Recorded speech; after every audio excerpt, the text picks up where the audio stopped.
that's banned. Nukes, clock, also banned. Yeah, I mean, yeah, like, yeah, I don't know. It's they need a stun for sure. Yeah, they need something like a line, like a stun. That's why I suggested Nyx, cause like the stun god. Maybe like Shadow Shaman. Snapfire he likes, yeah, he likes quite a bit actually. What about Skywrath? I think Skywrath is pretty good too, yeah. You have you at least have a strong lane, right? That's gonna be good against Visage. So I think it's a support Doom then. Yeah, because that's a 33 hero. No, it's a mid Doom. Support Razor. Five Razor. What the f? Kuroki did this. Kuroki did this and he went like 0-10 or something. Interesting. Okay, well, it's Tundra's turn to experiment. How do you feel about this draft then, Black? I really liked it until like this Razor 5 just seems so obsolete to me. Like, what did you do in the mid game? I never understood. Like you're a walking plasma field. You can never walk in to drain anyone or ult like efficiently. Like, what do you think their logic is for it then? Because they must know vaguely what they're doing here. They're a good team, so why do you think they may feel it's the right pick? It's just hard countered, right? By Centaur, by Morphling, by Shadow Demon Purge. Like, it's super hard to play Razor in this game, so shove it to support. Fair enough. Do you agree with that, Misery? Are you down on this Tundra draft? Well, I'm interested to see how it plans out. I mean, I saw them play Visage before and it didn't look that promising. But at the same time, like, I don't know. I think he's gonna rush Orchid, right? And then you have this fast Orchid against Morphling and against Ember. It could be good, honestly. It could be good. You have a Bane in this lane that's pretty strong, right? But the game will be 4v5 though, right? After a while, like this Razor won't do anything. Yeah, you have the case about like what is it, like, I don't know. He's gonna just like break smokes and stuff. You know? Kind of in Razor, I like that. Okay, well, we're going to head over to the game. The first of this best-of-3 elimination series is going to be casted by Nomad, and he's going to be joined by Misery's identical evil twin brother. Hello, evil Misery. How are you doing? And do you have any comments, which might be controversial or different to what original Misery said? No. I actually agree completely with what he said. You're a rubbish evil twin. Smart guy. Alrighty, let's get into this first game of the series. I'm very excited to jump with 2 feet into this one. Is of course OG versus Tundra, and I feel like there's a lot of similarities between these two teams. They both like to be a bit creative. They both like to try and push the meta in new ways. But I feel like there's a lot of similarities between these two teams. They both like to be a bit creative. They both like to try and push the meta in new ways. But I feel like OG have had a bit more success with that recently than Tundra have, especially. I mean, this season OG have just formed and they're looking really fresh. They remind me of how Tundra looked last season. Yeah, I mean, they definitely have some original ideas. This game, though, I feel like they're keeping it pretty honest. It's more Tundra. We are busting out the Razor 5 and the Visage 3 and, juking core heroes in the draft to support. We'll see how it works out. I still don't know. I still don't really know what this Razor 5 does. I mean, he's gonna drain the Centaur a bit and like kind of maybe pull. I'm not really sure.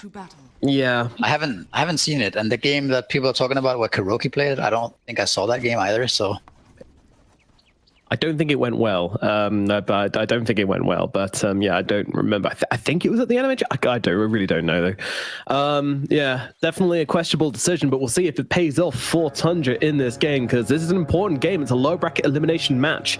If they lose this game, then they could be just 1 game away from elimination. And we're going to be fighting over some runes here. Tundra, on a poke away. Oh, there we go. The level 1 link, and that's going to skill the bounty rune. And I mean, it's not really doing that much to the Centaur, but it's a bit.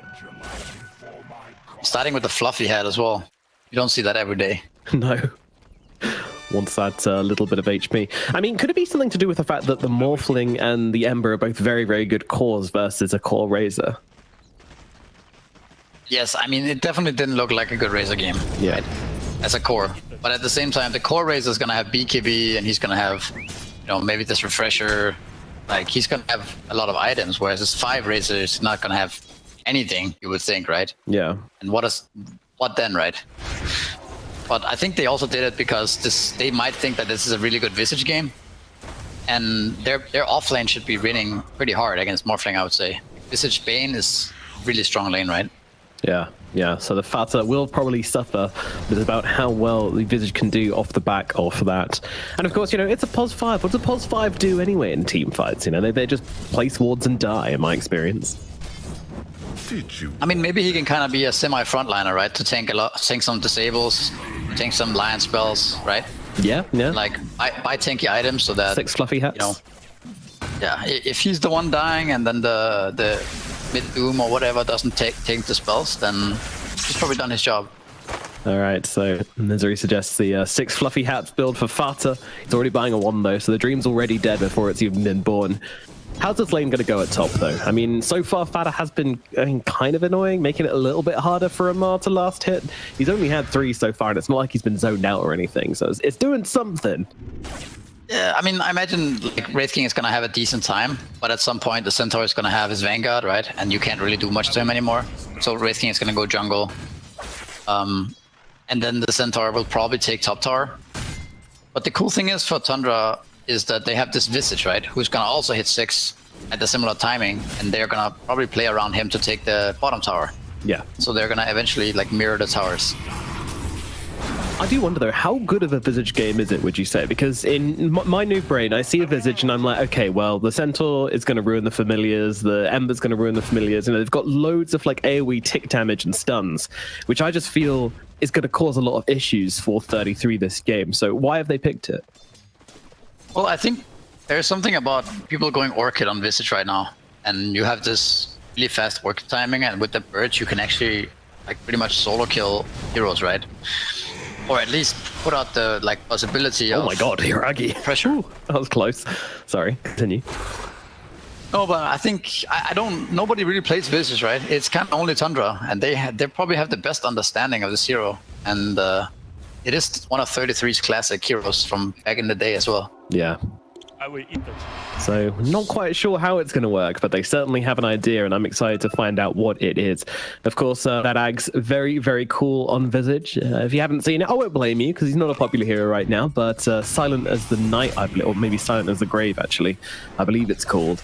And it allows you to basically pass all terrain, go invisible, and then when you pop those familiars, when you pop the invis, you all get bonus damage, 30% bonus damage for 4 seconds. Yes. It's pretty crazy. Yes, so I think the build is Orchid into Aghanims, right? And then you're this guy who just kind of roams around and looks for kills. It's really hard to play against because he's kind of fast around the map, right? Yeah, for sure, for sure. Yuragi's having a very dangerous time in this bottom lane as well. He's constantly having to dodge out the blasts coming his way by just morphing a bit of strength. And oh, the Lion, careful, buddy. They're playing with the Nightmare, but it's a dangerous game they're playing with. But it does look like they will survive down here. But so far, so good as Tundra dominate the bottom lane. 7 last hits on the Morphling. This is not going well. Yeah, definitely. This is looking pretty rough right now. And it doesn't look like it's going to get any better, right? As Visage gains more levels. Yeah, yeah, he gets more. I mean, he's going to go for the Q here, and then probably some points in here as well, because you very rarely see Visage just skipping that entirely. But he's just going to be more and more dominant when he gets 6 as well. I'm not sure what this Morphling's backup plan is. Is there any more good news for OG across the map? I mean, it's looking like mid's going pretty well for them. Yeah, I mean, BCM is definitely going to be a big factor this game, right? We saw him play Ember the other day and dominated the game, and yeah, he's off to a really good start for sure. He probably needs to help his side lanes, right? At least bottom is looking, like we talked about, really rough. And I was thinking, like, one thing that people don't think about, they just see the CS of Morphling and they're like, oh, Morphling is suffering. But one thing that can happen in this type of scenarios too is the Lion is suffering badly. Because yes, he needs to buy all these cells for the Morphling, and he probably needs to sack him, so like, a lot. 5 stacks on Fada, do a lot of damage. He's forced to pop the self here, but does just about survive that one. I think Bishad even missed number 6, and if that had landed, that would have been a kill up in the top lane. But yes, as you say, the Lion also very poor. I mean, the Shadow Demon's also very poor as well. in this particular matchup. Oftentimes when you see like a 5 Lion that's really poor, it's hard for him to even get a spell off, right? Because if he ever shows himself, he just dies to pretty much anything. Yeah. And especially with the Visage in the game as well, he is the support hunting hero. Yuragi, once again, having to morph strength, just get himself back under the tower. Really cannot show against these two. Snaking in 33, just absolutely bullying poor old OG right now. Meanwhile, a battle over the rune, which 9 will win. He bottles up the invis, quicker clicking, and he nearly popped the Doom there onto onto the Ember Spirit. He was going for it.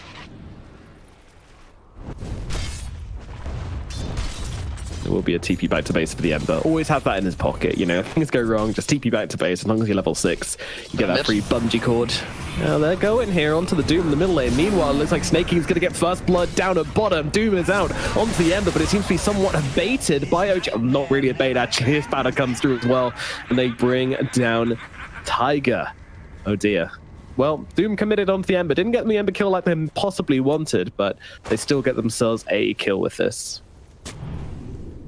3k ahead at 7 minutes.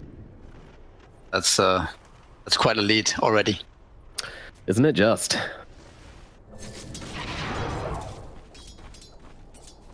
Bottle refill at least for BZM in the middle lane. Shrugging off that Doom very, very easily. And regenning right back up again. I mean, does this make 9 somewhat vulnerable here? As he has used the Doom, therefore has nothing to kind of stop them diving? I think if he's sitting on like this half HP, then he can definitely die. But if he's just like he's going back to base now, right? Get his bottle refilled. Father have a bit of, I guess he's getting pressured now. But I think if he's full HP, then and maybe he's buying raindrops too, he should be pretty safe. Dire's structures are fortified. But a lot of pressure on the mid tower here. Again, some pretty big hits off. I'll force the fortification as well. 9 coming back in. But of course, no Doom means no kill. This Ember Spirit's not really killable. I mean, looking at this game as well, there are a few threats for the Ember Spirit. So it's not the free Ember Spirit game we've seen him play before. You know, I remember his last Ember game, I believe, versus Team Liquid. There was really nothing to stop him, and he was just being an absolute menace, just being very, very in the face here. I was like, no, look to maybe go onto the Doom. 9 still has plenty of health to work with, and he's very, very fast. So he's just going to sprint away from these 2 heroes, not get killed. Also, on the sidelines, we have Flutter with the double damage, slapping away at Misha. Misha trying to bait him in here, and it looks like he won't be able to finish the job onto Misha. Flutter's so desperate for this kill, and he throws out the high 5, and that's all he's going to get from this as they kill him off at mid. He does see 4 heroes though, so I'm sure he doesn't mind giving away, what, 40 gold each or whatever it is. One thing that I looked at is like, look at Centaur's game. Like, people making fun of this Razor 5, but it seems to have really like shut down Centaur quite a bit. Yeah, he's poor. Like, Amar's so far behind. So what we talked about before, with like this Vanguard Centaur taking the top tower, it doesn't seem to be happening right now. And meanwhile, bottom lane Visage is already taking over this tower. So now they can potentially like close the map and actually not give away their safe lane tower, Tundra that is, which means the map will be like really small for OG. Yeah. No, and I also really like the positioning there, which 33 did with his birds, you know, where you just position the birds, but they're still attacking the hat tower, but also giving you that flying vision over the TP spots as well. Very nicely done. But this guy plays Visage. He has Orchid now. 9-minute Orchid. Ooh. On Visage. Okay. Morphling has to be very, very careful indeed. If he gets caught with his pants down, he is going to get killed very fast by that Orchid. Yeah, I'm worried. luckily, I think they're going to see it though with the sword, so they do have an early heads up. Yeah, but if they check the inventory, which hopefully they will. That is a pretty insane timing. Yeah, that is terrifying. Well, 33 with a fantastic start. A 5k gold advantage at 10 minutes into the game. This has been the most dominant start we have seen from a team in this tournament, I'm pretty sure. Even Secret versus Nigma didn't look this bad. Another thing to note is that Doom is not going for this greedy first item Midas build. He's going drums. So he also understands that we have a Wraith King who's gonna farm, we have a Visage, you know, we have Razor 5. Maybe I can't go Midas, and we might get run over by this Ember Spirit. So taking a bit more their non-greedy approach, you could say. Is he being top here on the Centaur? Can they kill him? Here we go. Amar's going to get targeted down here, but immediately pops the ultimate, giving them no chance to doom him. He already gets off the R, and he high-fives the tower on his way out as well, which, by the way, is something you can do with the new tower cosmetics. When you turn them into giant hands, they high-five you when you walk by. It's nice. Be ensnared in fire. 9, giving BZM a bit of a sidestep here. We should just protect him with the ground spike as well, but there are heroes coming in. Tundra looking to make something happen here under the cover of smoke. Let's see what they find. Smoke's going to get popped by the tower, and actually, yeah, this is just a straight down push in the middle lane. This isn't subtle, this isn't tactical, this is just take our heroes and ram ourselves up this middle tower and take this big objective out of the hands of OG, because we know they can't fight us. We're 5k gold ahead and we feel it. Tower is under attack. Yeah, so they lose the tower, but at least OG doesn't feed any heroes, right? True. They understand they have to just give it up here, and look at Doom. Ooh, In trouble, tumbles or? across. He's moving very quickly here. However, he doesn't really have any help just yet. The Razor is behind him, and of course it is a POS 5 Razor. I don't know how much that really contributes to a kill. We will see. It's not going anything. Oh, they're also going double drums as well. Doom already has drums, and Razor's buying drums. They were just a little bongo band on the side of Tundra. But like we talked about before, look at the map, like how small the map is for OG now. They really need the top tower. Waters rise. Would you say they're playing well from behind at this point? I think not giving away any kills on this mid tower was a good move. And now they're just like, they're looking to smoke, I think, now with the Lion 6, right? He has it queued up. He doesn't have boots yet, though. His bot lane was a disaster. But I imagine they're going to try to... Yeah, there it is, but immediately broken by Doom. Yeah, a lot of pings coming out. Multicolored pings from both teams on that area as well. They both realize what's happening, and both teams back themselves away. I mean, Tundra, they were just going for a small two-man gank, the efficiency ganks. Meanwhile, OG were going for a big one. But nothing will happen. The Lion has 3 wards on him, and I think he definitely wants to use his finger, try to get a kill. Right now it's just the 5 Razor sitting top and defending the top tower. I wonder if Tundra are going to try to keep defending that, or just going to give it up for a lot of farm. Yeah, let's see. Tiger's hanging around. They have this observer ward down on top of Fata. That's his own ward, actually, so he sees them coming. Now, Link comes out. 33 is coming across as well. Orchid's down onto the Centaur. I'm guessing that's just to stop the Stampede more than anything, but it's a little bit of an awkward one from Tundra, honestly. They don't fully commit to this. Amar is going to be completely fine. Barely lost any health at all on the Centaur. Couldn't really find the setup there for Tundra. BZM still nearby with the cup of the Invis rune. I will eat the cheese. So they're basically defending this tower with 3 heroes right now. Meanwhile, Doom and Wraith King are farming the whole map. And they're still ready to connect as well if something happens. I'm getting a haste here. 3 kills in 14 minutes. Averaging not many kills a minute, that's for sure. This is really, really slow stuff from these two teams. And I feel like that's kind of how OG want to take it. They are the ones in behind. They're more than happy just to back off, but they will need to find something at some point to stop this lead from Tundra from growing. BZM playing with Skidder down at bottom. He knows how careful he has to be, though.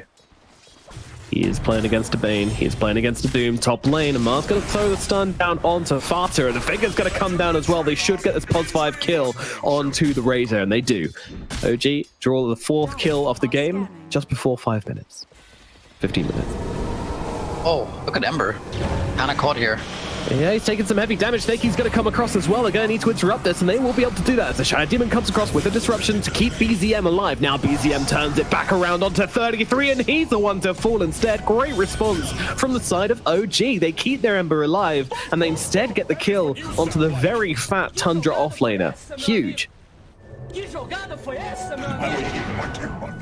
I gotta give it to OG though, like, they're kind of forcing out a couple of mistakes from Tundra just because of how patient they're playing this game.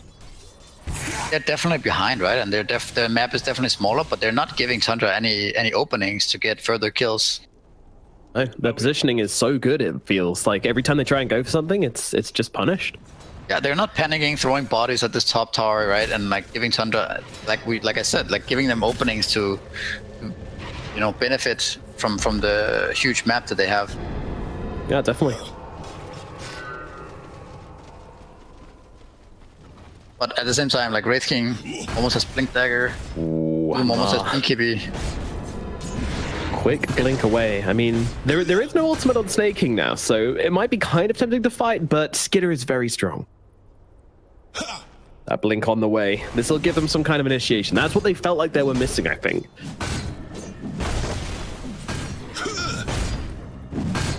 Ember can start being really annoying now because he has heals, so he can't really die.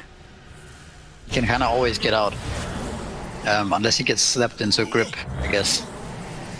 But he's gonna continue to just keep farming bottom, I think, and create space for his team.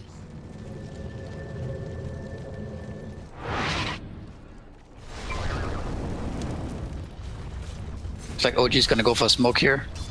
Dire's bottom tower is under attack. Yep, moving up to top. Their target, once again, is going to be the Visage by the looks of it. That's who's getting pinged, and that's who's showing up in the top lane. But they see the skeletons walking by, and they will know that the Wraith King is not going to be far behind. Here we go. BZM going to jump in. Two-man stun from Amar. That's a great start to this fight. If they can bring down the Brain, that would be perfect, and they do. Snake King gone. But Fate is going to link up onto BZM, but BZM just uses a side of fist to break that chain. Doom comes down on the sidelines. It's onto Uragi, but he's got the strength morph going, so that's not going to do anything except get him out of the fight. But Amar has been left behind with the disruption. Begins to blink away, might still be okay. Stun out, but great stun from Misha. 3 heroes caught in that one to keep BZM alive as he backs himself away. Tundra, they're still chasing. They're hungry, they're thirsty, they want to get something, but BZM just juked straight on behind them. No one saw that remnant. They are just completely juked by the Ember Spirit. And once again, Tundra left frustratingly empty-handed. They can't seem to convert any kills from this advantage they have, and it is really getting on their nerves.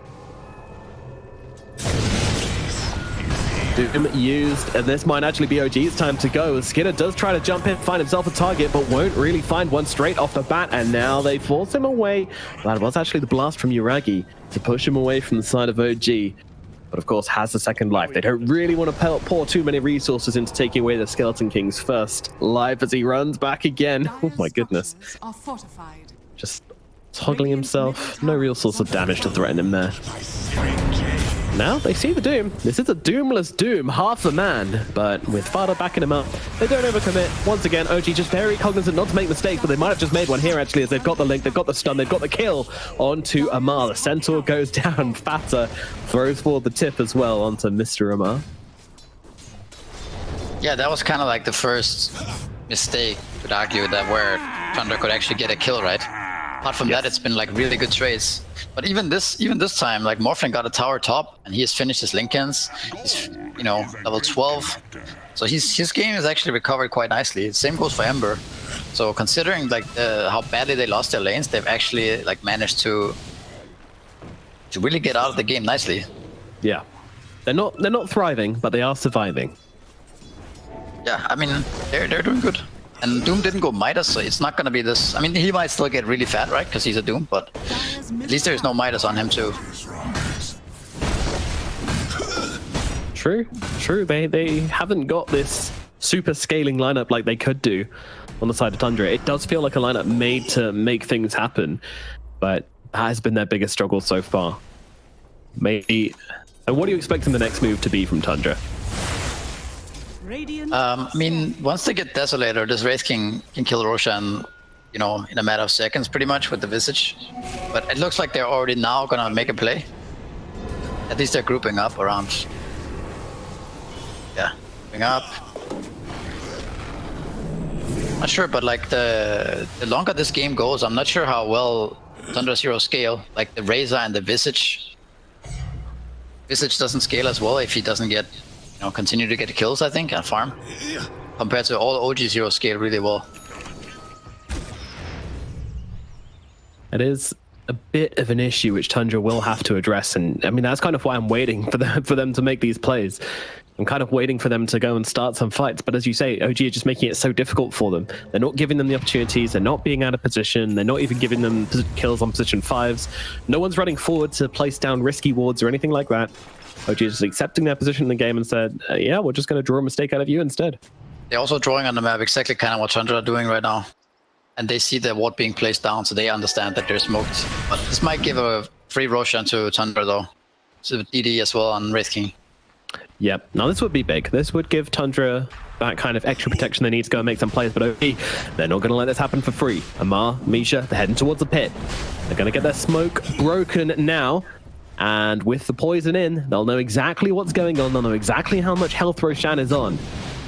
So Roshan just says, fuck you, Skidder, and bashes him in the face on the way out. And yeah, with his Blink Centaur, it's really hard for them to commit to this Roshan properly. So they're actually just going to straight up leave it, split across the map, go and farm again. That is a call from Tundra. What do you think about that? I mean, for sure, like they can't just get Roshan there, right? It's too risky. Like you're gonna get jumped, you're gonna keep getting poisoned by the Shadow Demon, and you're gonna get jumped by Centaur Ember. So you have to back off there. And once again, you see this patience from OG just paying off.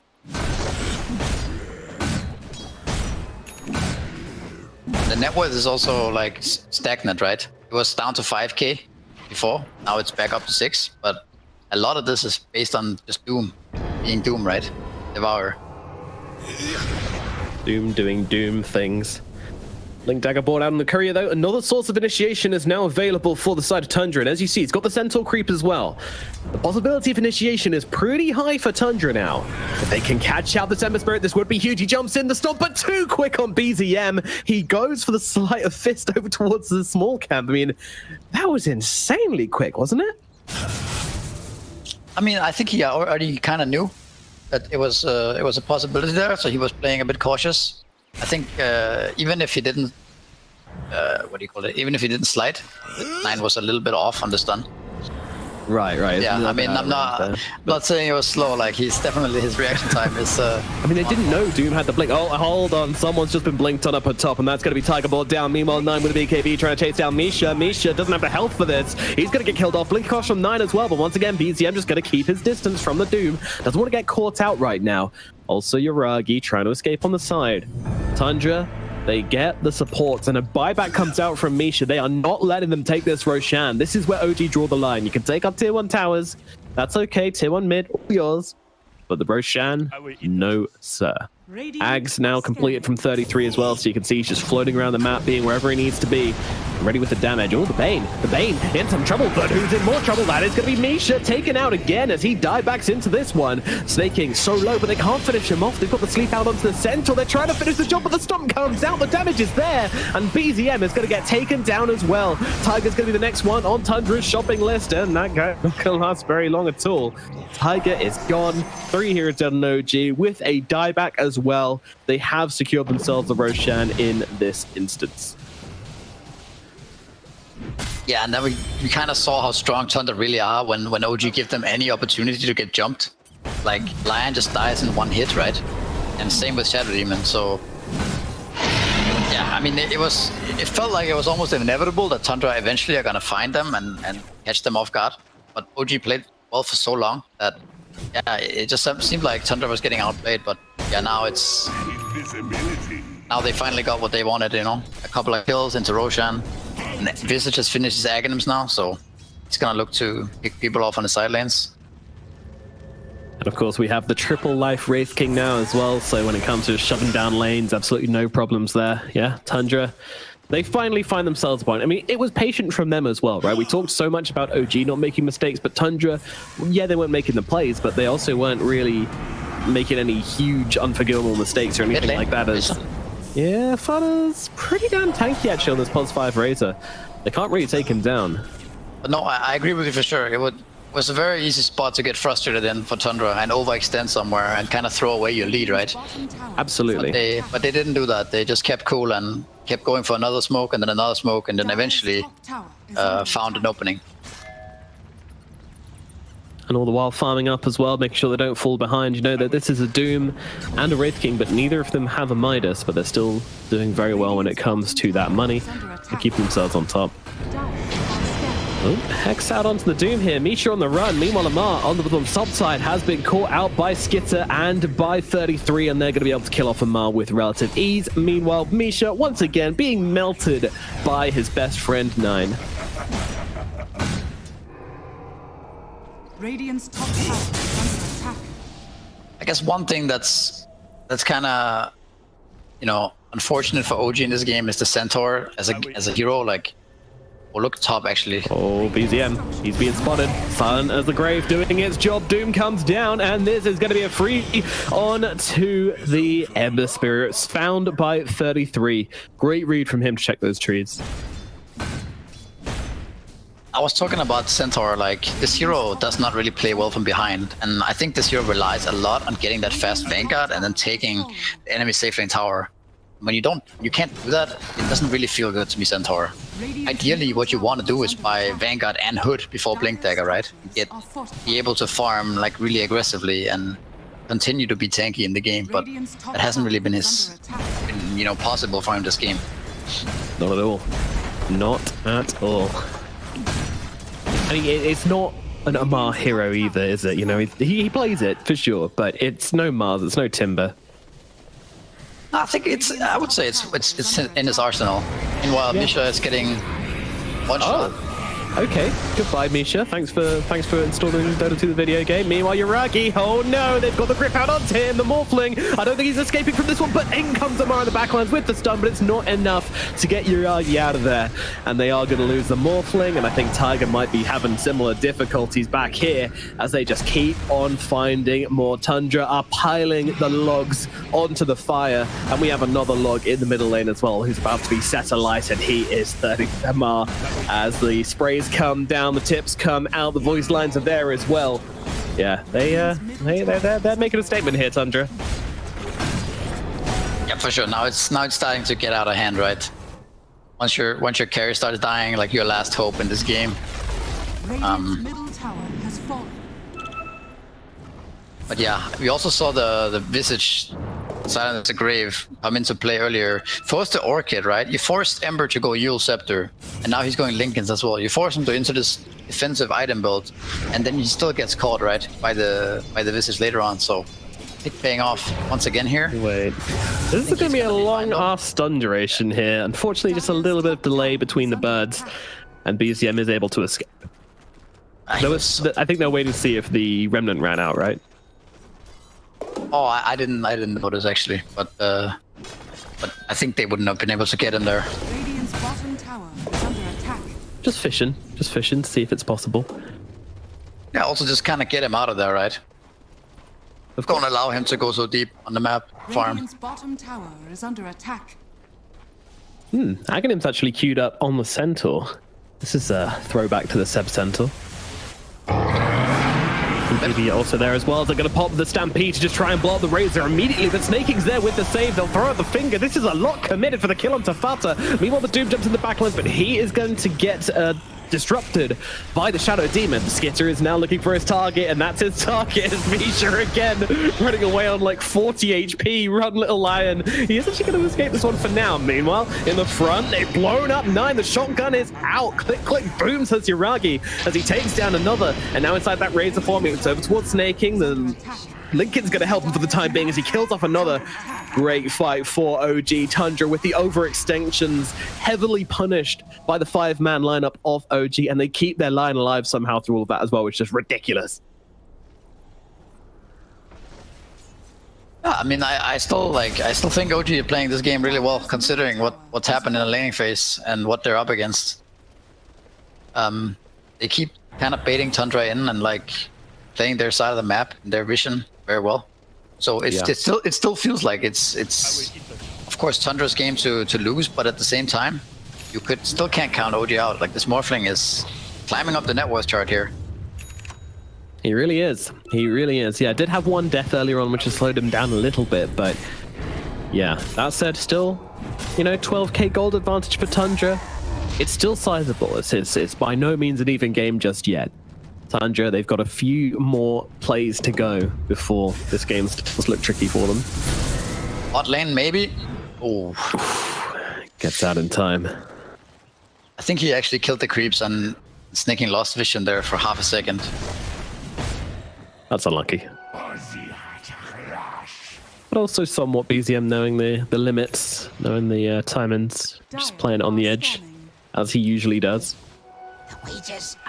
Actually, this position 5 Razor has a BKB now. Oh, Interesting. okay. I suppose he waits for the waveform to come out from the Morphling and then tries to run him down. That seems to be the only sensible play you can make in the fights as a Razor. Well, I mean, he's gonna just do his frontline duty, right? Even better now, like we talked about in the very beginning. And he's actually not really a 5 anymore. He's more of a 4, to be honest. But True. Snaking, But I guess to play being core relegated. Yeah. Relive the glory days. Tundra, look at got this high ground here. This is a risky play as they move up to that cliff. They want to try and take down the Razor as quickly as possible as they move onto Amar at the same time, and it is Amar who is in the most danger. OG seem to have just backed out here. They didn't see the opening they wanted, so they just leave Amar behind and give up control of their triangle. I mean, this would be a pretty big deal, right? As Roshan's respawning in 30. you kind of saw what the idea is here. He just runs in first, absolute maniac. Yeah. And you have to kind of address him somehow, right? And then he just gets slapped by the Bane, and then they can take the fight afterwards. So he gives vision for his team, and even if he was to die there, which is probably not possible because he knows he has Snaking's save, then probably they have to invest all their spells to kill him, right? Seems that way. BTM once again playing on the very edge. Ooh, it's a scary game to be an OG fan, that's for sure.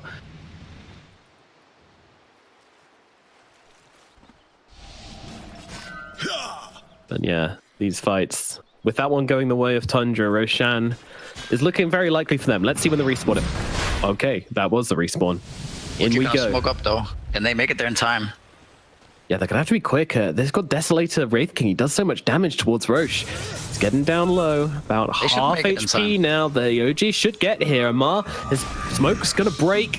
And he needs to blink in. He needs to go now. He's taking his time a little bit. Jump in stun onto 2. OG needs to follow up on top of this, though. They're being a little bit cautious as the Razor steals a bit of Yuragi's damage. It's just trades for now. Oh, never mind. Tiger's gonna get eviscerated by the Wraith King. The first casualty of the fight will be on OG's side as Fata continues. Just be this frontline presence. They will take the first life away from the Wraith King, and Yuragi pop the BKB, turning on to 9. They want to take him down. They want to make sure there's no chance of Doom coming out this fight, but he's going to make himself away, which means he's still thrown at Skitter once again, finding the supports, kills off Misha. Yuragi cannot finish off Fata. Yes, he can. Shotgun's there. They have got the Doom out onto the Centaur. Amar kind of forced this one out of 9 by jumping upon him. Also on the side here, we have this Morphling fight. It's the Wraith King. Wraith King just slapping away at the Morph here. He's going full strength, but it doesn't matter. He's doing too much damage on Skitter. 9 getting away so low. The Sleight of Fist will catch him, but also Yuragi has gone down at the same time. It's only one man left on the side of OG, and that is BZM. Tundra narrowly taking the fight here. It was a little bit closer than you might have thought, but they do get themselves a victory. And now the stun out. Oh, BZM just gets away in time with the TP. Was directly under a ward there, but he just about escapes. And this should mean that Roshan goes to Tundra. Yeah, you just see how hard this Wraith King hits, right? The only hero that doesn't just die like super easily is Morphling. He can kind of tank a couple of hits, but Shadow Demon and Lion just don't want to get hit by Wraith King at this point. The Jiragi, I think he turned into the Razor there. I'm not too sure. Yeah, he did. So he immediately links up with Fata, and Fata's like, well, my entire game plan is completely ruined because all I wanted to do was pop my BKB and start sucking away on Yuragi. And Yuragi's just like, well, no, I'm going to suck you too. And then there's like, well, I don't win this anymore. But pretty heads up from Fata to back himself off rather than staying to fight the Morphling in the link combo, because that would have just be him dead very, very quickly, right? Yeah, I mean, he just spider-legged up the cliff fast and broke the link pretty much immediately. Yeah, very, very quick thinking. Also, I guess Shadow Demon diebacked in that fight as well. Yeah, I think he was the first one to go down. Got the Skitter treatment. Skitter is doing a very good job on just completely destroying the supports this game. This is just so fat now. Like, he has AC, he gets the shard here as well. He gets the Aegis too. Yeah. Big. Forget about what I said about scaling. Like, if you get this type of farm on a Visage, you're definitely a beast going late game. Absolutely. I mean, he's gone for a very scaling build as well. You know, the Ags, it's percentage-based damage, very, very good. AC as well. And you could turn that Orchid into Bloodthorn later on as well. Yeah, this guy's going to be an absolute beast. He already is an absolute beast. What am I talking about? He's already doing so much work and has a shard as well. So that's going to give him the extra survivability he needs. Yeah, this is a huge core member of Tundra. I mean, he's doing more work than the Doom is in the fights. I think the Doom is struggling the most in this game on the side of Tundra. It is hard when there's Lincoln Spheres in the game as a Doombringer. Like, honestly, like this item is obnoxious to play against because you really don't want to use Doom on a Lincoln Sphere guy, right? And once you're in there with your BKB on and you're like trying to Doom, you're gonna get right-clicked back by Morphling, and you kind of have to get out. For sure. So it is not that easy for him at this point. I think it's fine to just go in and Doom whoever, right? Like, if they can kill the Shadow Demon first with Doom, it's good because he doesn't have buyback now, right? So I think, yeah, just Dooming anyone at this point is fine. Just Doom them, lol. Look at Ember though. BZM being chased, they've got the stun, they've got the damage. Have they got enough though? Not enough in the tank, not nearly. BZM gets away. I thought I mean, even if they didn't connect with the Orchid, he had the Yules, but yeah. Right. Still nice escape for BZM. Draw some heroes across.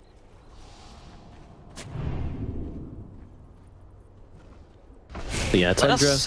Where does Amar find this type of farm though? I guess his net worth is pretty low considering, but you know, he still manages to get this Aghanims online, right? Which is pretty nice, honestly, for them. Yeah, something about the way OG plays. I think it's just a case of they basically use their mid laner to go and take the most aggressive farm, and Omar actually takes some of the face farms. They go once again. They have the Doom this time down on to the Ember Spirit. They use that Aghanim Stampede to try and get him away, though. Will it be enough to keep him alive? Tiger's nearby as well. He can use the disruption if they think it will be enough, but no, they'll just go for the deny onto their teammate. And also, Amar is in the middle of everything, and he's going to get shredded as well. It's looking pretty bad. Whoa, the Morphling is also. Tiger does come through with the disruption. I think that might be enough to keep Uragi alive. Yes, it is. And now they turn their attentions towards the Doom. Doom, the Nightmare comes out. That's not going to be enough to save him. He's gone. And immediately, BZM on the hunt for more. Looking for another target, but Tundra. They are shifting it into reverse, and they are backing the hell out of here. Yeah, so that was like, I think that was a calculated dive by Tundra. Like, they backed off immediately as they saw the Ember buyback. I mean, Lion bought back too, but Ember being the more crucial one here. They lose 9, but I think they're happy with it anyways, because it gives them this win condition, right? They kill Ember now, he's done. He's gone for so long. Yep, they know who they want, absolutely. Also just slowing down his Aghanim's timing, right? It's a really big deal. Usually at this point I'd say, oh, BZM, he needs to be so careful. He needs to play very, very carefully, but this is BZM we're talking about. He doesn't really have that setting. Very in-your-face kind of player. If he's not styling, he isn't in the game, basically. He's always trying to style. He's always trying to get the better of his opponents. The Fata is actually queuing up a Refresher on Razor. Wow. It's kind of funny. Just play position 1 Razor from the position 5. Easy. Yeah. He is farmed as well. He is really, really farmed. Like catching up with the Centaur kind of farmed. Wraith King, he's got the full Bloodthorn completed as well, so they now have an Orchid and a Bloodthorn on the side of Tundra. They are ready to catch out these heroes. If anyone gets caught out without their Linkins, it's going to be a quick death for them. Ma trying to do something about these little pigeons of 33, but of course, with that passive from the Visage, they'll be absolutely fine. Overwhelming blink as well. My god, Skitter, 25k net worth at 37 minutes into the game. Goodness gracious me. Yeah, I'm going to be a little bit careful here. They'll force off him back, and I think that's going to be enough to keep him alive. It is. Misha even coming in with a stun here. They want to lock down this Wraith King, and they are doing that, but they're also losing their tower. 33 with the AC, and his birds are just absolutely tearing the tower apart. They try and finish the birds off with a sleight of fist, but it's not quite enough damage to bring them down. And Tundra get away with the building, and now back to farming we go.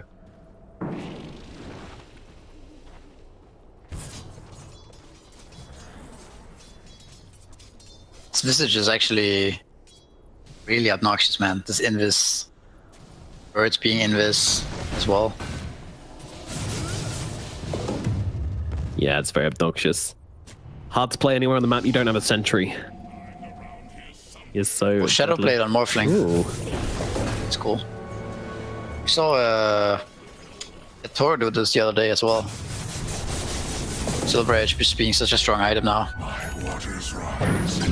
Yeah, everyone loves Silver Edge. Every single carry hero we've seen build a Silver Edge at some point. And now we jump in once again. BZM, this man can't go down here. They have got the Doom reflected, but they need to get BZM away. He doesn't have buyback, and I'm not sure they're going to be able to do it. They'll jump in, they'll throw down the disruption, but they need to help him more than that, and they won't be able to do so. BZM has died. Yuragi will take down 9 as well, so it is a trade, but it's not a good one for the side of OG as they buy back on the Doom. They see their opportunity to possibly end this game as they take out Amar as well. Amar, no buyback either. Misha gets destroyed by Skidder. Skidder taking no prisoners in this game. Another disruption from Tiger is going to buy Yuragi the precious seconds he needs to get himself out, but I don't know what OG can do here. The bottom lane is exposed. The creeps are coming in. They do get the blast out onto the Wraith King and take away his first life, but 3 heroes dead with no way back into the game.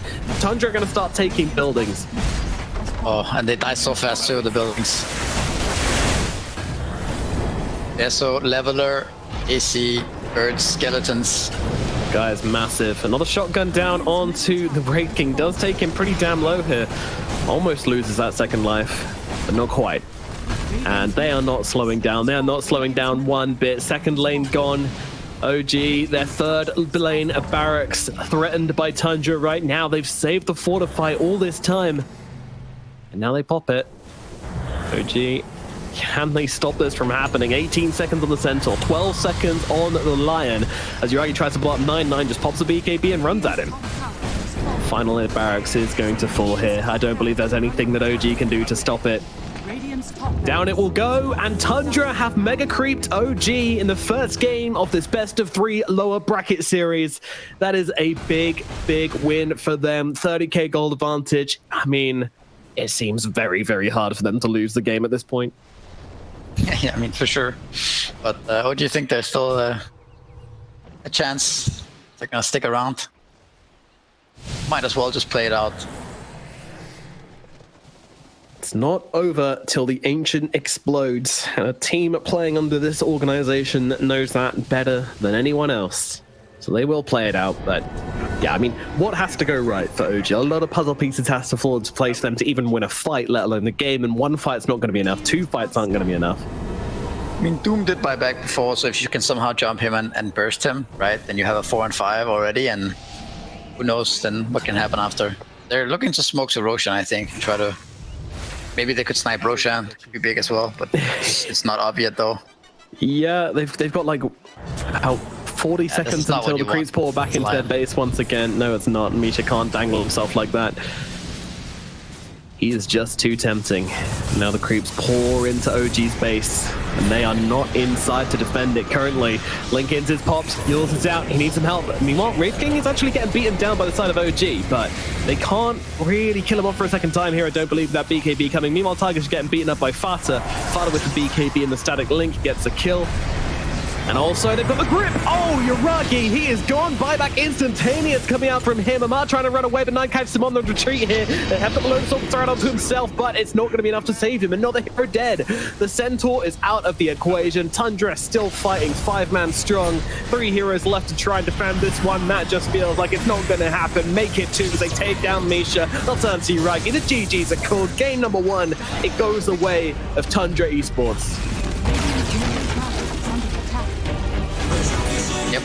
I mean, based on how the early game went,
much, now I'm swallowed. Now I'm a fool while you're breaking rules. Dangerous path that I follow. Oh, go on, just do what you do. And it hurts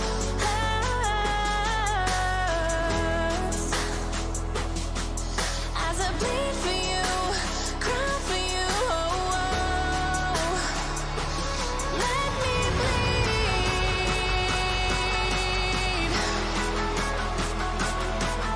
as I bleed for you, cry for you. Oh, let me bleed.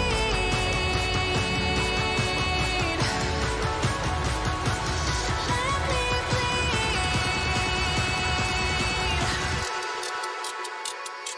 Let me.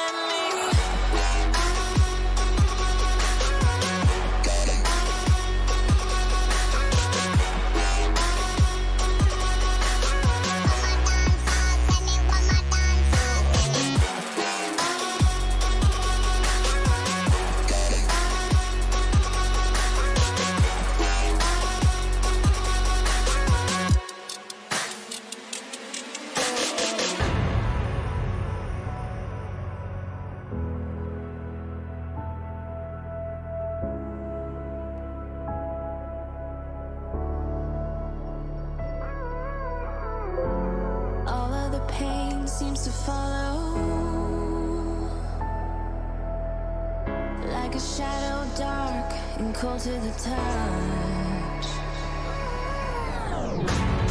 Am I insane not to let go? Oh, go on, just do what you do. And it hurts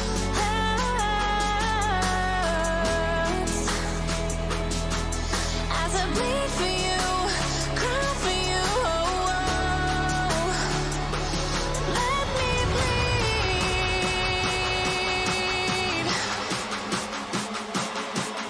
as I bleed for you, cry for you. Oh, let me bleed. Let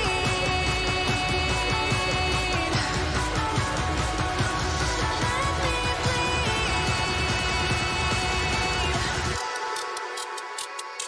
Let me.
When the lights go down, I've seen hell in you, but you don't care, no, you don't care, no.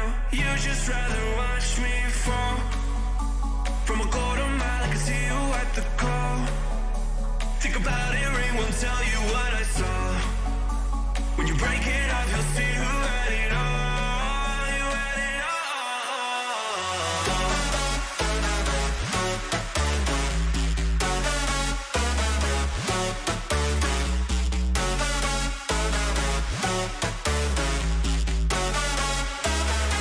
You said you wanted to fall into oblivion.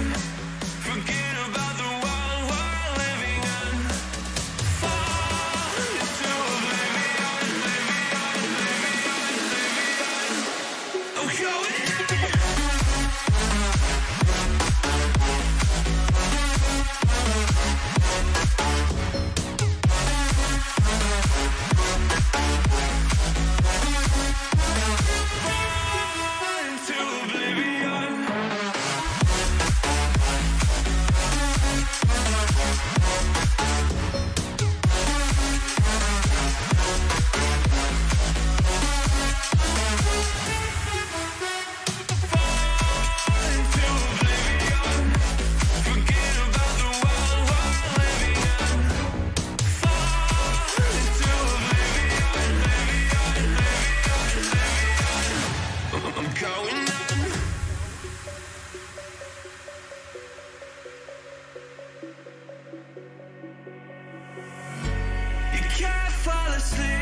stars.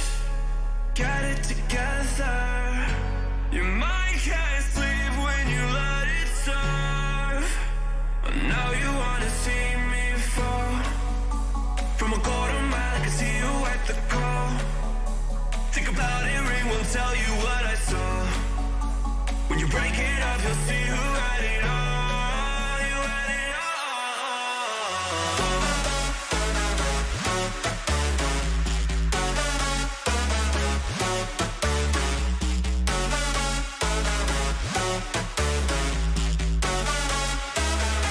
You said you wanted to fall into oblivion. Forget about the world we're living in. Fall into oblivion, oblivion. Oh, go Radiant turn back. OG's turn to battle. Completely useless, right? You need that thing at first, and then you can play around him. So I feel like Radiant team I'm not sure what they could have done differently. It felt like a rough game to play. But it's hard. Like if you lose with that draft, I think it's a draft that just snowballs too hard if you're that far behind red. Yeah. And talking of rough games to play, every game sometimes is a little rough. We've got a second game here coming up. Their tournament lives are very much on the line. The draft, I believe, is live now. What would you like to see them pull out and do this game? Do they need kind of their own staples? Do they need stronger lanes? I think last game was kind of just a really good genius kind of last pick, Tundra, right? Who really caught them off guard. I think everything they did in the draft was fine last game. They just kind of, it was more just Tundra being really smart rather than OG making mistakes. So I think just try to do the similar things. Maybe think about the last bans a bit more, perhaps, like, and remove these cheesy visages. Think about these, like, we saw OG lose yesterday too to an aggressive tri lane. Like, think about these a bit more cheesy things that these, like, veteran players are going to pull out against you, right? Because it is really like, I mean, so far the games they've lost has been these kind of more old school strategies you pull out in like game 2 or whatever, right? Like this aggro tri lane with, like, I kind of saw it coming, but like if you're new to the scenes, you haven't seen these games like from 4 years ago or whatever, you're not gonna like remember that, right? Yeah. But yeah, I think, I don't know, OG I still think they look really strong as a team, even though they lost game 1. I want them to pick stronger supports. Like Lion is a great support if you have an okay lane. If you get crushed in lane, you like contribute nothing. Very hard to even get into a fight. Same with Shadow Demon. And together the supports, if you're both behind, there's like no team fight, no comeback potential, right? Like you are kind of dependent on doing well on the lane. So I can kind of agree to that, actually. I think you're right. I think maybe that is something that they can consider a bit, because the Shadow Demon kind of doesn't help Centaur at all, right? And similarly, like Lion doesn't help Morphing either, so yeah. So yeah, I agree. And this Weaver could potentially be like a super strong support. And Weaver is one of the strongest just like in lane supports there is in Dota right now. So if they land this Weaver Mars, which they have before, it is like definitely a step in the right direction. Amor on one of his strongest heroes there on the Mars, and Tiger picking up his, probably going to be Tiger. Misha can play as well, but Tiger's Weaver is very, very good as well. Who plays the IO on Team Tundra, though? Because I don't see that coming up a lot in their picks. Always snaking. Always snaking, okay. Yeah. And whoop. Yeah. The 9 Queen of Pain. That's a monetize, man. Yeah, it's also so strong with IO, right? You get this magic damage increase, a spell amp from the overcharge. Your wave suddenly deals like 500 damage. Right. You can also play like a bit more crazy, right? Like you actually have this guy to tether you if you get in trouble, like make you up to full HP. And you bring like 3 heroes, and they're like, "Oh, turn around!" Suddenly IO comes in, like, up. Crap. Those bans, because Tundra was very sure of those bans. They did them very quickly, the Invoker and the Puck. Are those and pro Queen of Pain bans?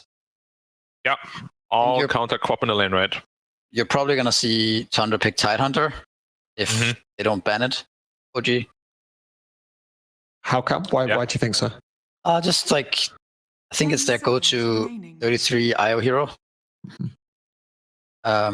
We've seen it a couple of times just this week, and I will eat the cheese. Just like a nice hero with Queen of Pain too, right? You have the Ravage into Sonic Wave. You have just like this frontliner for Queen of Pain.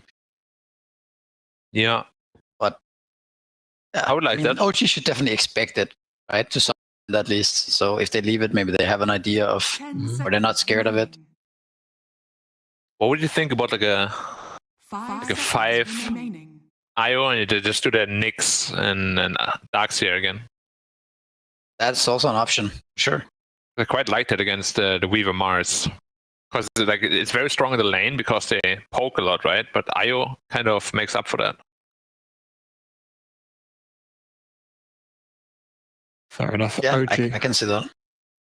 OG, considering this last ban, what do you reckon they'll be considering between here? Because they've been banning out carries, have been carrier as support in Luna and Bane. Do you think they're thinking about this Tide Hunter, or could it be another option they want to close off? Yeah, I think they're definitely looking at this IO here, right? Like, what is this guy gonna pair with this game? So they ban out the Luna, which is IO Luna Classic, and then I think that's primarily what you're looking at. What else do people play with IO? So they ban out the Visage due to last game, obviously. They're in their own heads, I feel like. Visage swap IO is not easy to play. See why they would pick Visage here, right? Like, I also think Mars is really good against Visage. You just one-shot the birds with your, what is that, God's Rebuke? Yeah, God's Rebuke. It's all it takes sometimes, right? Like one good game of a hero you haven't seen for a long time. You're like, oh, maybe they're going to pick it again, even if it doesn't really suit the draft. Do you think that's an experience shining through? Because you guys both seem to feel that the Visage is a bad pick and Tundra wouldn't pick it up. Are OG just scared of it because they don't know it so well? I mean, I don't think it's necessarily a bad ban, right? Like, you can also think of this ban as a ban that, like a kind of almost like an investment to the last phase. So you ban it now, so you don't have to ban it in the last phase, right? So you have 2 more free bans later. You might also be like, your time might be running out, and you're like, well, we're not really sure what to ban. Let's just ban this Visage. It was annoying last game, and we don't want to play against it. We don't want to deal with it, and you just remove it. It's fine, right? Doesn't have to mean anything. Really. Fair enough. Grimstroke, though, a very good pickup. It's a traditional IO, quote-unquote, counter. It doesn't like hard counter or anything, but it's always nice to have. And the Phantom is like amazing against Quap too. And if you ever leash her, she can't blink for like 8 seconds. So, and it's a very strong laner too. Good with Weaver too, right? Again. The third spell with Weaver, Inkswell, is like really strong. Yeah, even you with could also see the IO. I mean, not the Weaver carry. We've seen OG play before. Yeah, potentially. Do you like to pick because you pick up with something that can make use of the Inkswell, but do you also like to pick it up with a single target? Because I don't currently have any single target spells to take advantage of the Grimstroke ult. Are they going to look to pick something up, or does that not really matter to you? I mean, it's a nice bonus, right? To have just some kind of stun, or like obviously the Doom comes to mind, right? But I think anything that just combos nicely, like it's just a Wraith King stun. It could be. It's nice. But like I never feel necessary. like. Yeah, like correct me if I'm wrong, Misery, but I always feel like his real ultimate is actually Inkswell. Once you get the charge, you just dispel all the stuns, constantly heal so much. Ult is nice, don't get me wrong. It can turn around team fights, but Inkswell is just so OP with all these talents and stuff. Yeah, I think Grimstroke is a very has a lot of different tools, right? That are all really strong in different games. His Q is also amazing in some games to just push out waves and defend towers.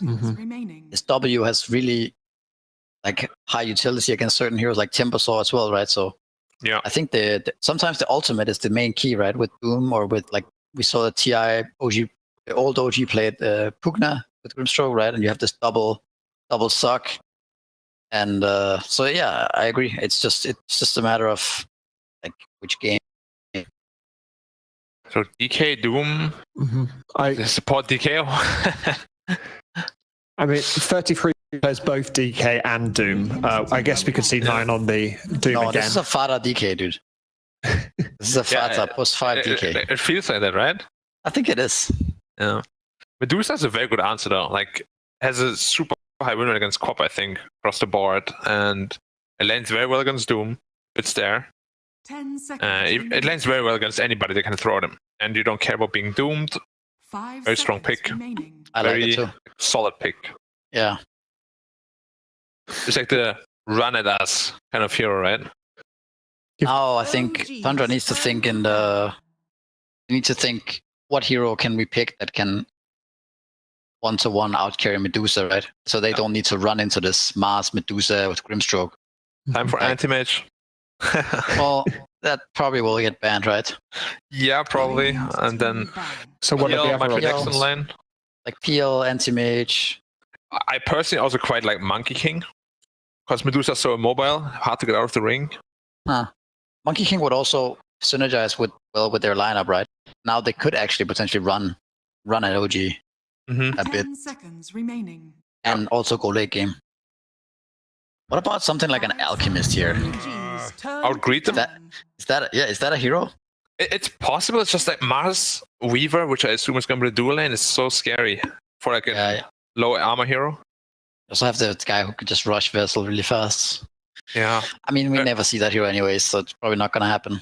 I would like to see it, but TB is good. Yeah, right. I was going to TB say Monkey. TB. How about Sven? Nah, against Dusa, Mars. I think TB or Morphling. Morphling is good, yeah. Honestly, Draw Range is not good against Mars. But I could be feeling a Faceless Void too. Do you hate a troll? Troll is also fine, honestly.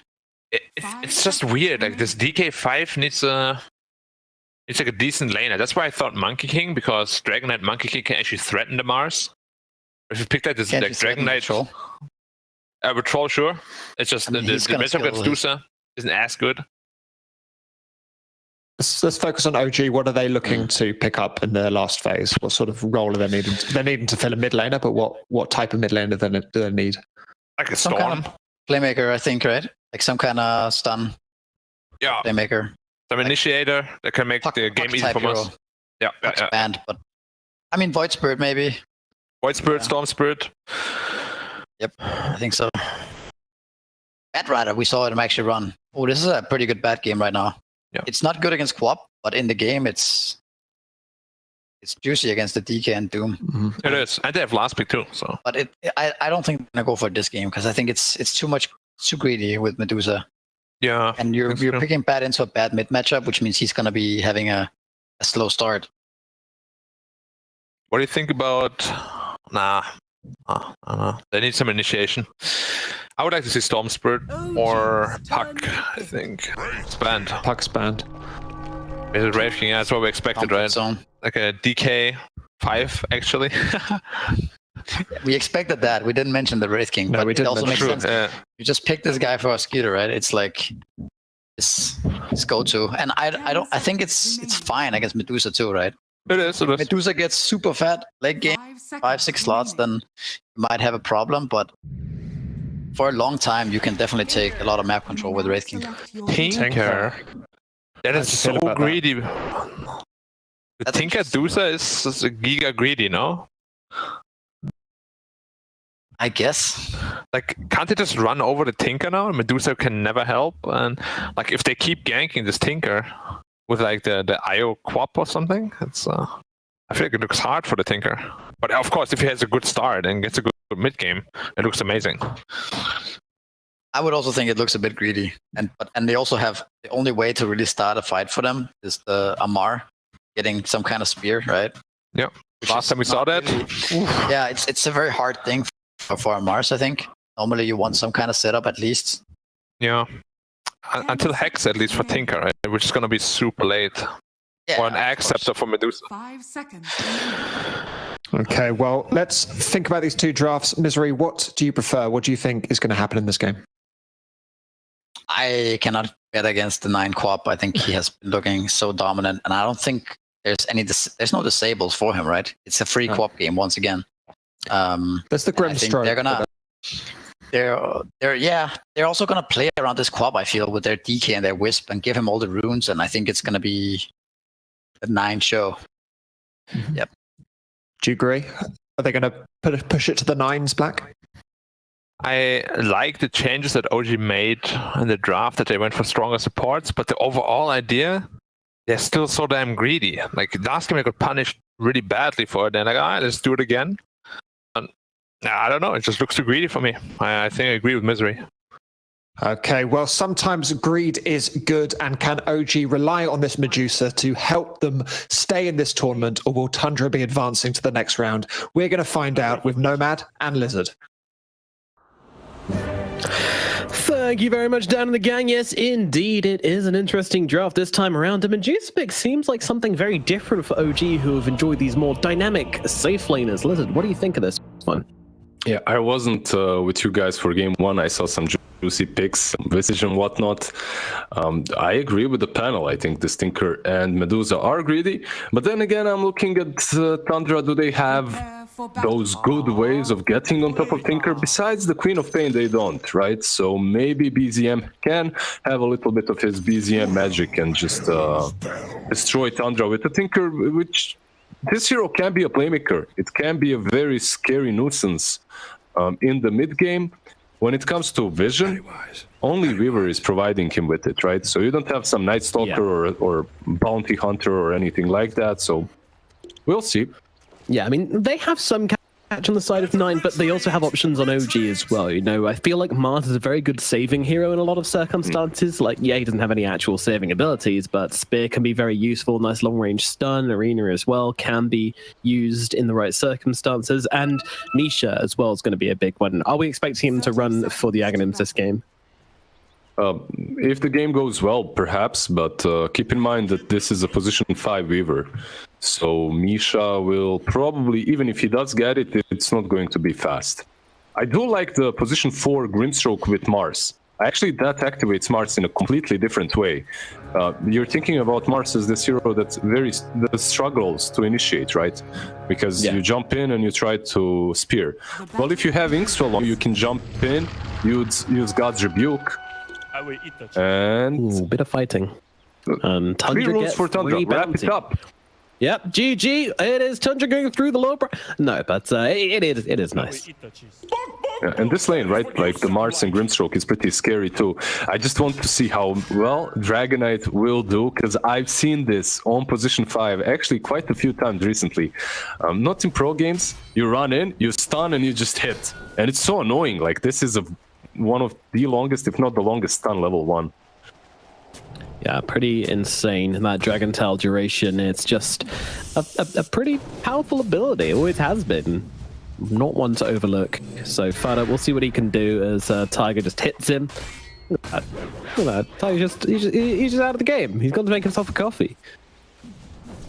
He has some range, right? At least with Stroke of Fate, you can secure the range creep, which he might do here, or just leave it to the Mars as well.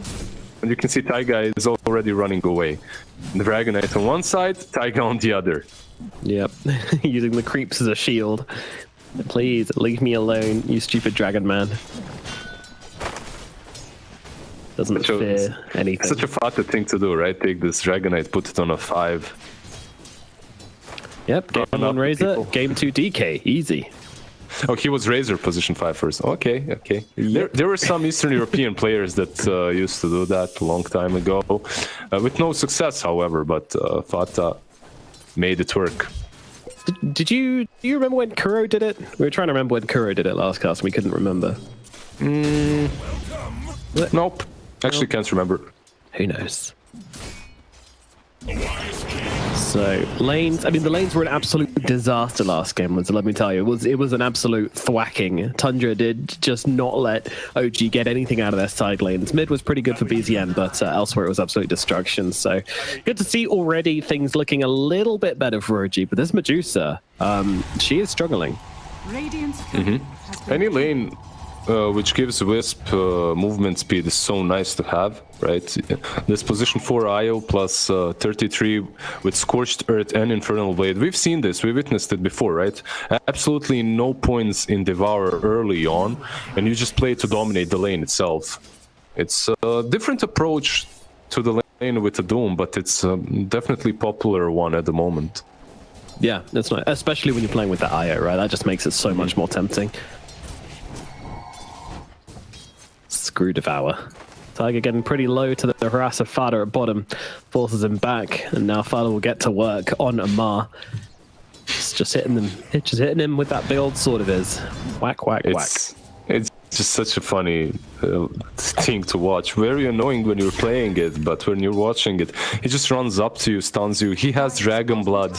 You don't want to trade hits with him, right? Because he just regions up anyway.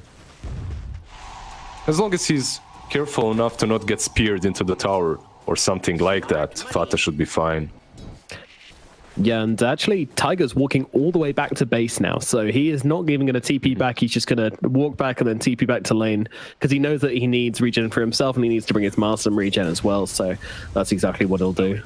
Now keep in mind that he started with boots, right? So, because of that, it's fine for him to go back.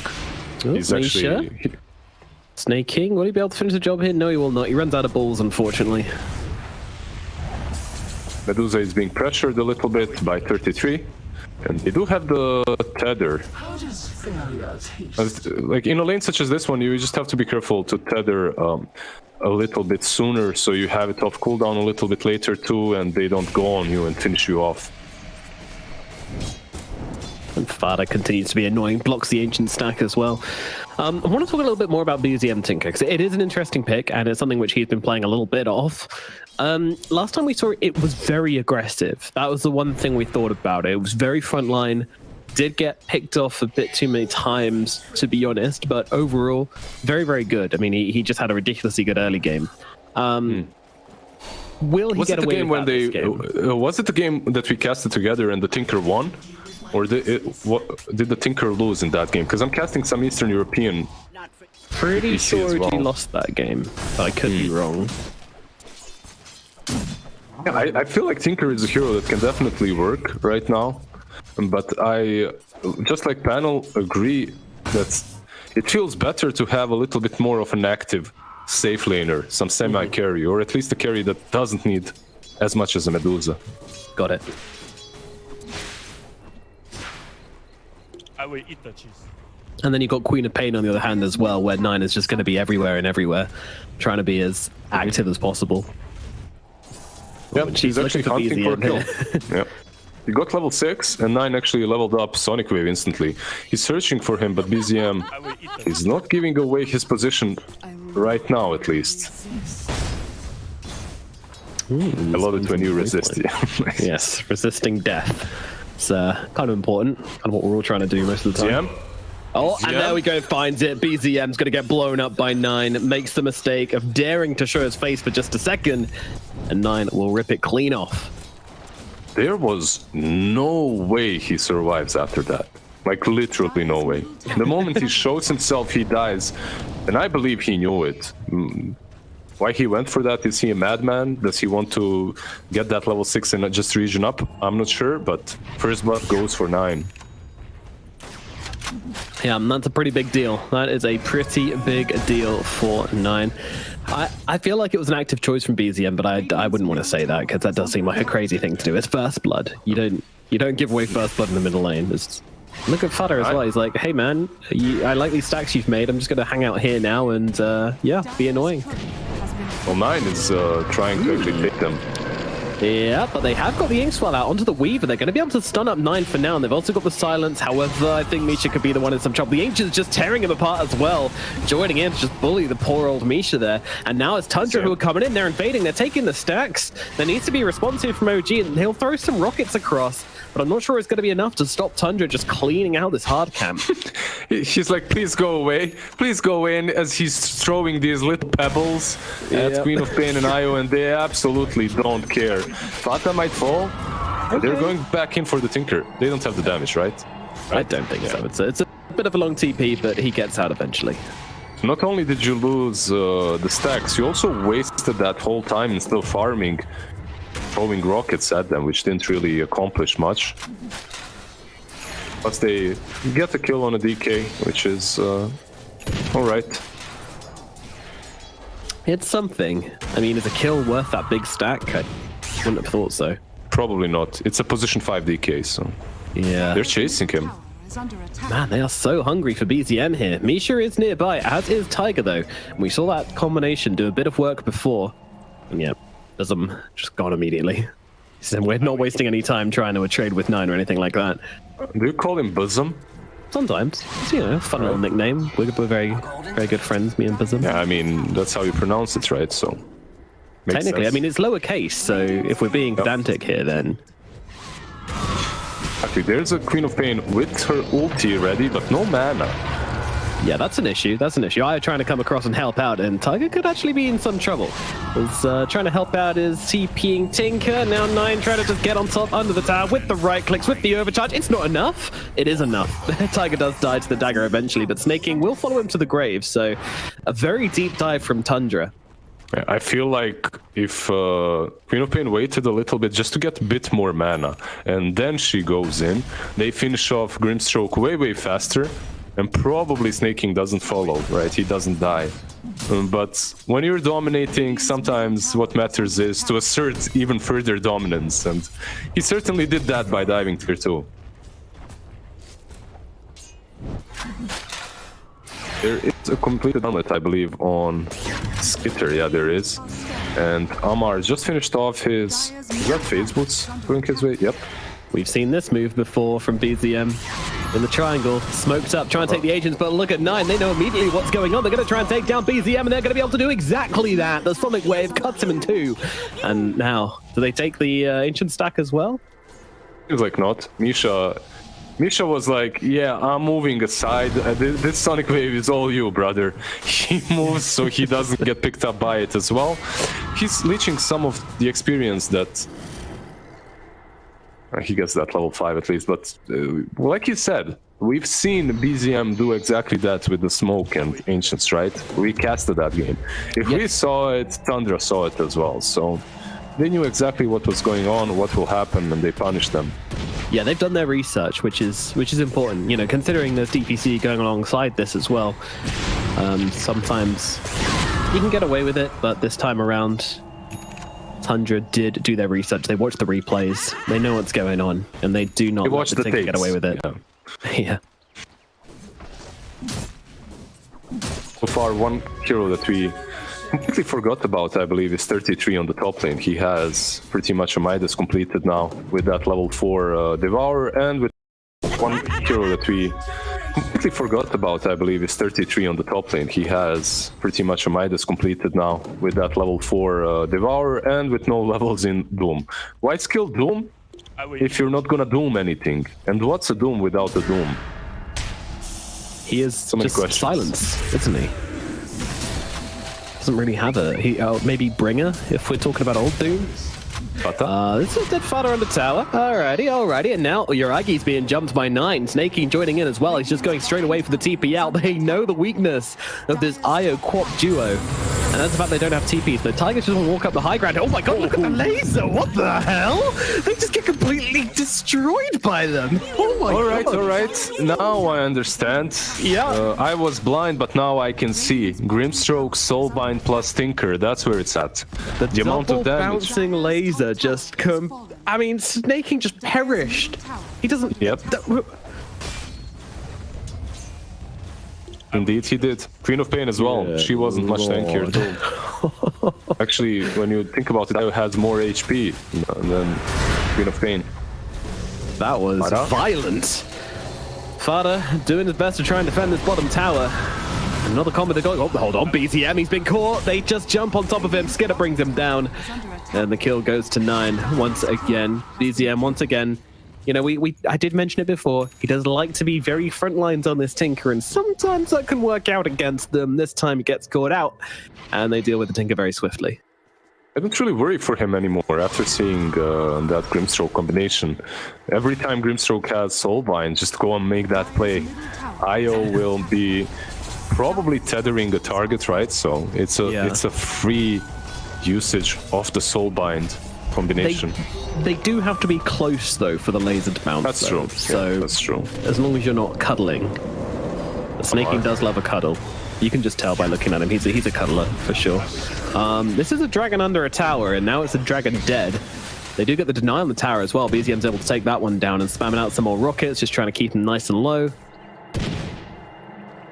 Ata was in true position 5 spirit there, just sacrificing his life to take out the tier 1 tower on the mid lane. It does fall in the end, but I don't think that matters way too much. One thing that you have to pay attention to is Tundra's global presence. Because of the relocate and because of the fact that they do have 9 and he's quite mobile, right? Has that blink, can initiate. But they don't really have a way of stopping Tinker from rearming, blinking away. True enough. True enough. Especially with that shield as well. Very useful for stopping those gradual DOTs, such as the dagger. There's more stacks here. Tundra are just living on the enemy side of the map this game. It's very hard for OG to play into. This is not how they wanted this game to go. We talked about the greed. The panel talked about the greed of OG a lot and whether it could be punished. And Tundra are doing exactly that in this game. Look at their cores as well. Top 3 of the net worth spots. Looking very good for them. They're punishing them, I would say, really on the back of Farah's Dragon Knight. Like, the way he's playing is he's giving so much info going forward first, and he's a 5. A 5 that's really difficult to take down. So he just goes in, gives info. If they go on him, there's always some IO to save. Lane 33, he's got the Doom. They'll throw it down with the reload as well. They're looking to jump onto Yuragi here, and I think they've got this, the Juicer, dead to rights. Will they be punished? Let's see. Arena comes down. They've got the Io. That's going to be the first kill. Now they're going towards the Doom as well. Misha, Tiger, Amar, they surround the Doom and take down 33. It's a good play from OG to get something in return from this. 9. There's a blink on Mars, but I don't think there's follow-up. No, they just don't have the lockdown to keep 9 still. With that blink coming off cooldown so regularly, very tricky to chase down the Quap this way. If you want to kill this Quap right now, you need a Phantom's Embrace on her. Greenstroke needs to use his spells. And they did get a couple of nice counter kills on OG, but Medusa falling is the big storyline. And if you're Tundra, you're completely fine with the way the teamfight went on the bottom lane.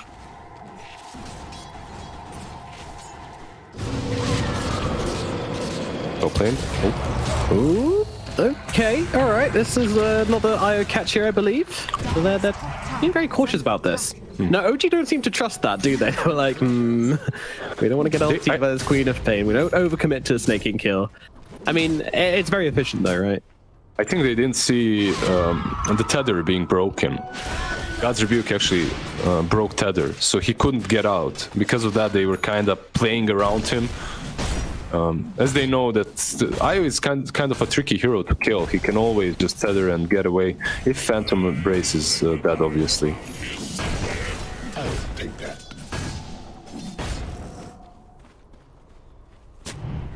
Nice scoreline right now. Very nice. BGM throwing down some rockets onto Fire in the bottom lane, just clearing him out, claiming the farm for himself. As Misha is going to kill the Courier, which has a Blink Dagger on it. It's very annoying to get your Blink Dagger timing delayed, isn't it? One of the most annoying items to get killed. 100%. It's an item that completely changes the way you play on some heroes. So when you lose that, it hurts. One of the items that are coming up that will change the way Tinker plays is the Diagonal Scepter. It's going to make him a little bit harder to deal with, especially with the Soulbind combination of that laser. Bottom lane, Amar. Relocate as well. Yeah, he's in the spot of bother here. Spear comes out, but that's 5 heroes upon him. Amar, he's going to accept his fate and will be killed off. He's pretty deep down in that lane though, right? I was thinking if they can find the relocate spot, but they can't. Instead, they're setting up a kill on top lane. And someone will TP, but sadly for them, it's Raid King with assistance from Io.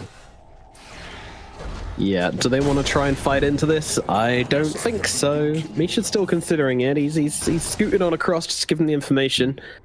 But no, they back away. Yeah, if it was anyone else, they could have went for that, but Raid King up front, if you waste that Soulbind, they will TP to that tier 1 tower, and you will be punished 100%, so they opt not to go for that. As they have some good items coming as well. BKB completed on Doom. Doom is available. Misha.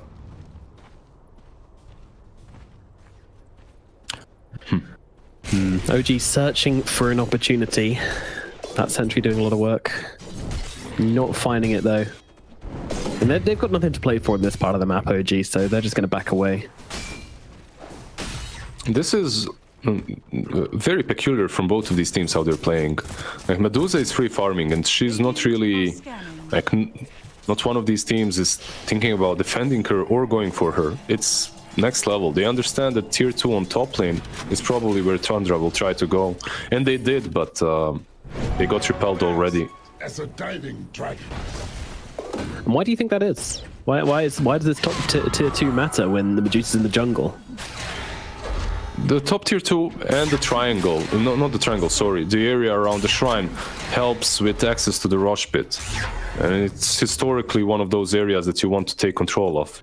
Fata is running straight. This is such a Fata play. Has smoke, run straight in. D wards. Cool, yeah, that's a statement for sure. OG like, yeah, we don't trust that guy. We're not jumping that. Not today. They want something juicier. Yep. We said that OG's Grobo. Okay, he gets it. Misha. They're just playing on the edge, right? Like saying hi to one another but not really engaging. And now Skitter is sick of that and he goes straight into the pit. Yeah, they want to force something. Tundra are tired. Do OG respond to this, Lizard? Do you think they can respond to this? On the side of OG, is that what you asked? I mean, yeah. I guess not. Not at this point. By the time I figured out what you said. Fata will die, but so will Rosh. Yeah, that's a worthwhile trade. Fata once again finding the favorable trades here. I feel like with some bugs in the pit and maybe with like a soulbind or something, they could have contested that with the Tinker. They do a lot of damage and they could have forced them out the pit, but they didn't find it in time or something. I don't know, but either way, Roshan goes down, but now they come in. They're going to go take this fight with the dead DK. They feel like this is an opportunity for them, and look at the lasers bouncing around, doing so much work. Snaking so low, does get finished by Misha, but 9 in the backlines tries to find the Tinker. Doesn't quite do so though as he gets himself out. Skitter's lost his first life, and 9 might be losing his first life as well, but not before he brings down a Marp. Look at the work this Weaver's doing, but no longer as he gets jumped up and stunned up by Fata and Skitter. They'll lose the ring. Whoa, mid lane. More fights taking place. The Tinker's coming in to help out the Medusa. Can he keep her alive is a question. The answer is no. Too much damage coming out. Tundra, how do they do that? They make 2 plays happen across the map at the same time. That's kind of wild, and they're going to find BZM as well. It all comes crumbling down for OG. Really well played by Tundra there because of Snaking's buyback and the Doom from 33, revealing that Blink Dagger, jumping on top of Medusa. Medusa that was like, okay, you guys are fighting on top lane, doing your own thing, I'm gonna be farming, taking the tier 1 mid, whatever. Suddenly there is a Doom, jumps straight on top of her. And followed up by Snaking. Tinker tries to save, but 33 just waited very well with the BKB. And because of that BKB, he had enough time and strength in him to take down the Medusa without worrying about the lasers. Very cool that they realized that they could punish Medusa on the other side of the map. Yep, the first time a play has really been made around this Medusa, and it's a really big one for Tundra. But back to your point and the questions that you asked earlier, like your worries, I feel the same way. OG, if they read that Rosh pit was happening, they definitely could have contested that. It's a better fight than to take it afterwards, right? After Aegis is already there. Yeah. I don't know, this feels like a slip from OG this game so far. This isn't the team we're used to seeing playing, and they're not playing badly, but it's just that they don't seem to be making the same moves and having the same kind of discipline as we saw from them previously, but the discipline is there. I feel that Tundra is just playing very fast as well. Yeah. I mean, that move across the map was crazy. It was so quick. 33. He has a stun here, but no, he's so close to BZM. Blink right on him, but another blink away from BZM. He had the next one available, so will get out. But man, this guy, he predicted, he guessed it. It kind of sucks for him now. He's got to spend 12 seconds of shame in the trees. It was a nice attempt, and it also makes Tinker think that they have a Nigma on board. Yeah, could do. Certainly going to be hesitant about TPing back to that area anytime soon. Okay, Yeah, they're going to spear him back into the clutches of Yuragi, and this will be a kill onto the DK. I want to see how many of these kills which OG have gotten have been from Fata. Most. Yeah, those are just not kills which OG are going to be happy about. They've always been for a reason as well. That's the thing. It's always been. There's a smoke now from Tundra. They have Doom available. Ragi. Oh no, wait, they've got the Doom out onto Yuragi. Yuragi needs some help right now. I mean, the Reader is going to count down, but the Medusa's just being completely shoved back. She's taken too many hits, out of mana, out of health. Medusa is down. Snake King, meanwhile, going to TP himself back. Survives. Yep, easy. 9. Ooh. Wait, 9's looking for BZM. The BZM's looking for 9 at the same time, and Skinner's looking for BZM. Gets on top of him with the stun, and he's out of mana, unfortunately, on the Tinker, and he is going to get killed off, and they're also going to find the Misha as well. Tundra just lining them up and taking them down. Misha to fall. Tiger, meanwhile, stun's going to come out, but unfortunately, it's the end of his life. He gets eliminated.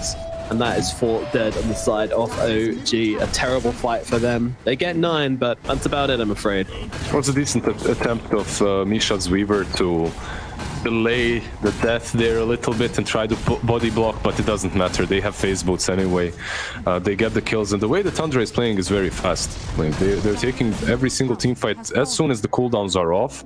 Yep. And I'm not sure, like, if you're OG and you're taking down this tier 1 tower, like they did it methodically. They moved around the tower, they set up some wards, they expected the defense, but then Tundra just strikes instantly. By the time they set up the wards, their Medusa is already doomed and running away.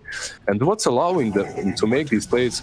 Probably BKBs and daggers on both Wraith King and Doom. BKB daggers on top of those and just sure off. All the time when we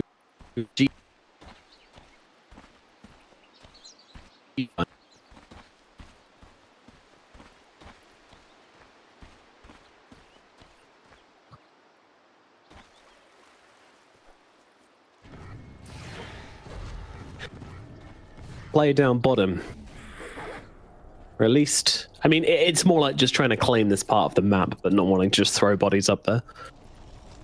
Yeah, secure Medusa's farm a little bit longer now. It shakes you up a little bit when you're playing and your Medusa dies twice in a row to Doom. It shakes you up. You reconsider the way you're playing and you try to adjust to that. One big thing for OG will definitely be the Aghanim Scepter on Weaver. As he gets the Aghanims, it becomes way harder to kill the Medusa. But besides that, they didn't really